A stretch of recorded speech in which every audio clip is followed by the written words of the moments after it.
Delaware. This tiny state in the northern U.S. is the home of almost 1 million people.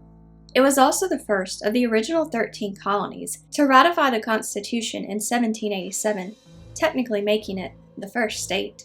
With such a long history, there's been plenty of time for some ghostly legends to come about. Here are 5 creepy haunted places in Delaware. Woodland Beach is an isolated beach in an unincorporated community in the northern part of the state. At one point in history, it was thriving, with restaurants, bars, and an amusement park.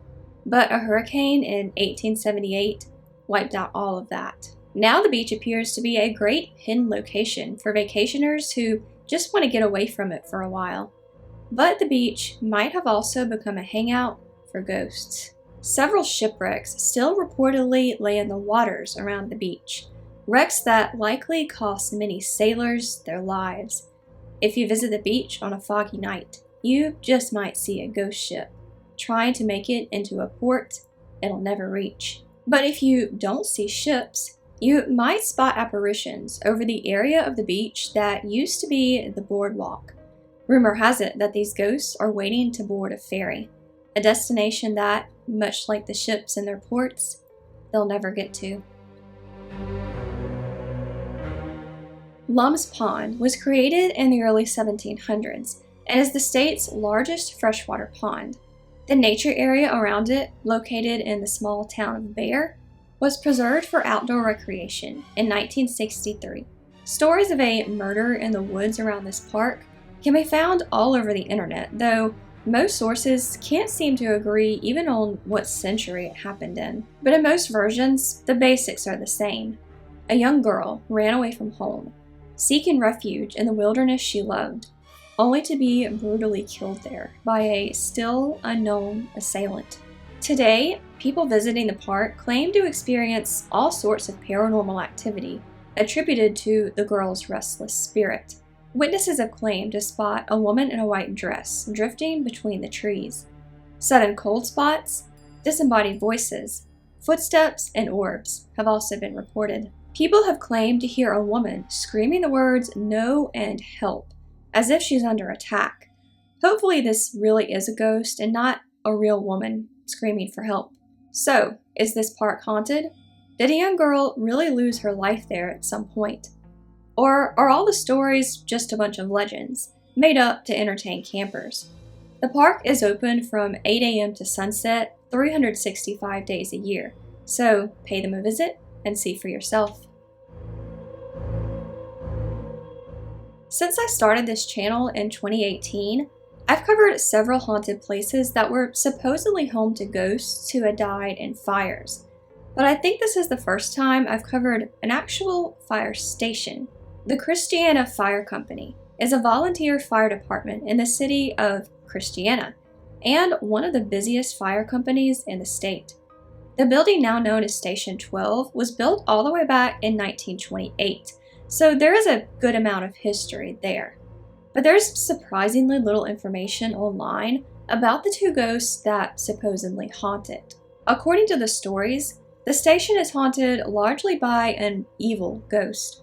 No word on exactly how he's evil, but he manifests as a dark, shadowy figure and is spotted pretty frequently in the doorway of the engineer's room. The other ghost is a good ghost, who serves as both guardian and a balance to his evil spiritual counterpart. The ghosts are said to always be fighting each other in an eternal battle. It's not clear who these entities were in life, where they came from, or how they ended up at this fire station. Though, unsurprisingly, it has been speculated they are the ghosts of firefighters. The entire station was recently torn down and rebuilt, and the new one opened in 2022. Whether these so-called Jekyll and Hyde ghosts will stick around in the new building remains yet to be seen. Named for Colonel Armwell Long, who served in the Revolutionary War, Long Cemetery sits at the end of Catman's Road in the town of Frankfort. And, as you'll see in a minute, that road is very appropriately named. As the legend goes, a caretaker known only as Catman used to watch over this cemetery. It's not clear who this man was in life, but he reportedly got his nickname due to his feline features, as well as his love of cats. Catman was said to be very protective of the cemetery, chasing away teenagers who only went there to party. And after he died, he apparently never left his post. Now he appears to visitors as a bizarre paranormal creature that is part ghost and part cat. Phantom purring has also been reported, as well as shadows darting between gravestones. It's said that if you knock 3 times on his tomb, or on the wall of the cemetery, depending on the source, Catman will mess with your car so you can't drive away. And as you stand in the cemetery, unable to leave, they'll follow you around. I guess these legends cropped up in the days before you could use your cell phone to call for an Uber. But where is Catman buried? I read a couple of blog entries that stated his above-ground grave was destroyed due to vandalism. His remains were then buried elsewhere. When the grave was opened up in preparation for his reinterment, scratches were reportedly found inside. Scratches like those a cat would leave. Of course, I can't confirm any of this, but that hasn't stopped thrill seekers from trying to find Catman's new grave. At any rate, this cemetery is at the end of a private road, so visit at your own risk. Sitting on Woodland Church Road in Seaford and crossing the Nanticoke River, this bridge was reportedly the site of a brutal death in the late 1800s. As the story goes, a pregnant woman named Maggie Bloxham was crossing the river via horse and carriage one night on her way home. But when her horse got spooked by a clap of thunder, they both went over the bridge. Maggie was said to have been decapitated in the accident, taking her unborn baby along with her. Another story says Maggie gave birth to a deformed baby out of wedlock, killed her baby at the bridge, and then took her own life out of guilt. Yet another version gives the story a more modern coat of paint, saying she died in a car accident. And there are as many versions of the ghost stories surrounding Maggie as there are stories of her death. Legend has it that if you visit the bridge between midnight and 1 a.m. and call out, "Maggie, I have your baby," 3 times, she'll appear to you. Her ghost will be holding her own severed head, wanting you to reconnect it to her body and resurrect her. Other versions say you can call her name 3 times and see a mere shadow emerge from the woods, or even hear hooves.